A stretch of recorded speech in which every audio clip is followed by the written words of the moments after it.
All right. I was asked how I came up with the numbers for the design on my bullet and how much I reamed my chambers. Okay, well, from my research, and I ain't no expert at it, but from my research, the original coats were supposed to be 451 on the barrel, bore diameter. Uh, I'm not for sure about the chambers though. I want to say that they were the same 451. But I couldn't find no real information on that. But obviously this bore is way oversized. There's nothing I can do with it. So I could have reamed my cylinders out to 465 to make this, fill the bore completely with my bullets. But when you do that, you have a totally custom gun. Nobody else can shoot it. If I decide to sell this, the only way that anybody could use it is if I sold the mold with it. Plus you're really starting to get the walls pretty thin in here when you do that. So I didn't want to do that. So what's the next thing to do? Well, we take the Lee molds, and obviously there's RCBS and Lyman and all the others too, but let's just take the Lees here. You have a 451, a 454, and a 457 is what they offer in round balls. And obviously that's probably the most common molds used. I mean, they're cheap, they work. So what I bought the 451 because I thought that was the right size. And when I tried them, before I ever even reamed this out, I mean, talk about when I first got this gun, and I did buy this gun used, balls were too small. Because I like to see a ring of lead when you ram that ball in. Some people say you don't have to. You can coat the cylinders with grease and all that. Well, you really think in the 1860s and 70s that they walked around with a gun that had grease on the bore of it in Texas at 100 and something degrees? No, they didn't. They relied on the bullet being properly sized in the cylinder to keep the chain fires from happening. So my choices were based on a couple things.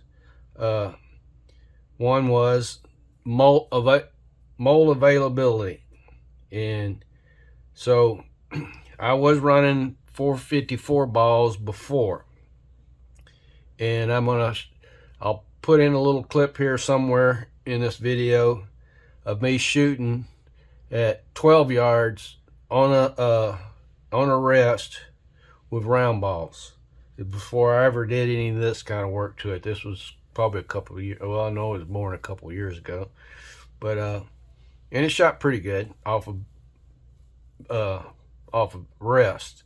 And I'm gonna go back after I get some more cast up and get some cartridges made, paper cartridges made. I'm gonna go back to the bench on a rest and shoot again and see what it comes up, how accurate they are off a bench.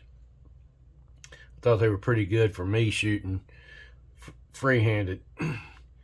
Anyway, when I reamed this thing, how did I determine what size I wanted? Most of the time, your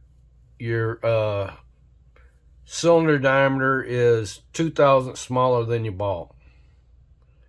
That way you have, supposedly can shave the little lead off of it.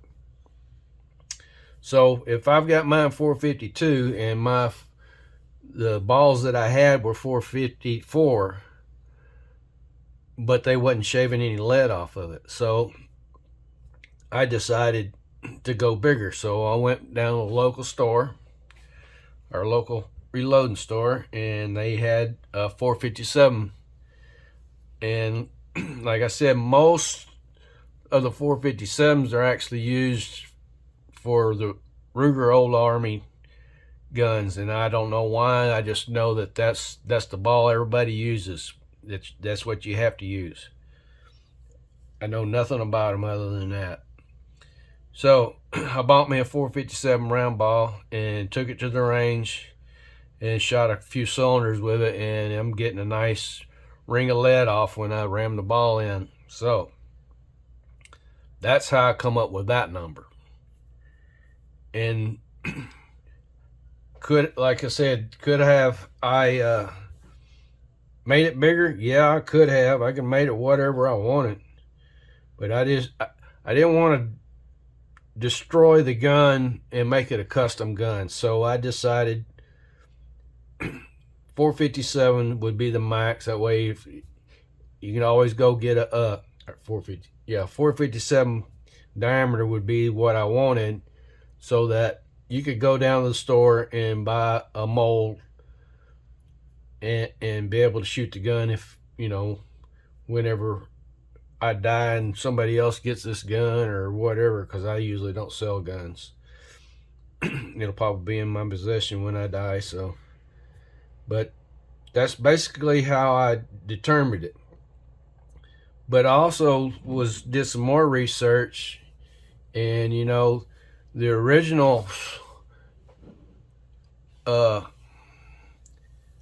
Colts shot a lot of paper cartridges. Most people don't realize that, but paper cartridges was a big thing back there during this time. They did, if you had access to them, you used paper cartridges. That way you didn't have to set and measure and everything. You just drop it in there and ram it in. You're done.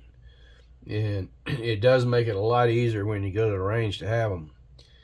Anyway, one of the things I looked up was the Johnson and Dow bullet. That's the original bullet that they used in the Civil War and stuff like that, from Colt. And a lot of people that know black powder know that Mark Hubbs from Era's Gone bullet molds, he had found an original one somewhere in Arkansas. I mean, it looked, other than the can't think of the word now, like tarnish or whatever, oxidizing on it, it was like a perfect bullet. And he had it replicated, and he went to Lee and had Lee makes custom molds for him, and then he sells them on his website. And that Johnson and Dow conical bullet is actually 460 diameter. So if the original Colts were 451 on the cylinder diameter, and you're ramming it home from 460, that's 9 thousandths. And you're not swedging it down, you're actually shaving off a piece of that lead, and you have a little ring that comes off, and that's what seals it. So there was something else I was going to say too.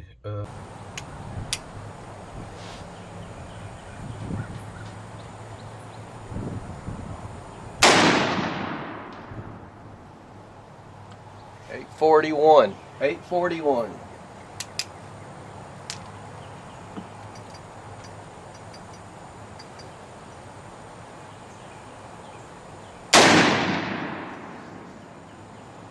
$802.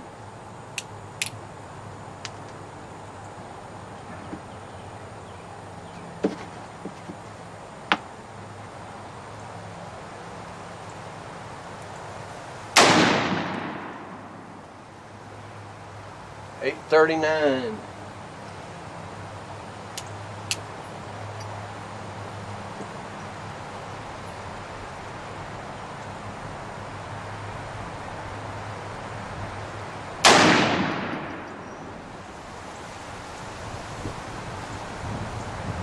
$884. All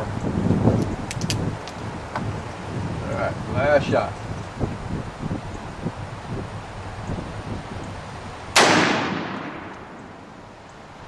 $869.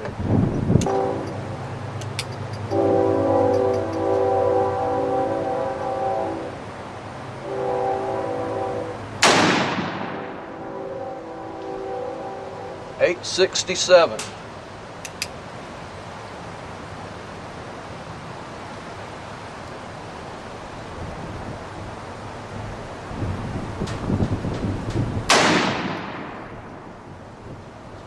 $885.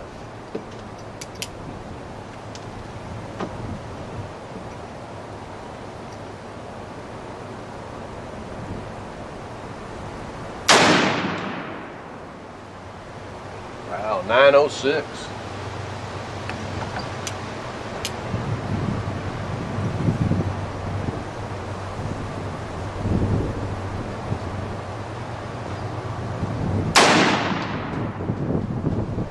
$882.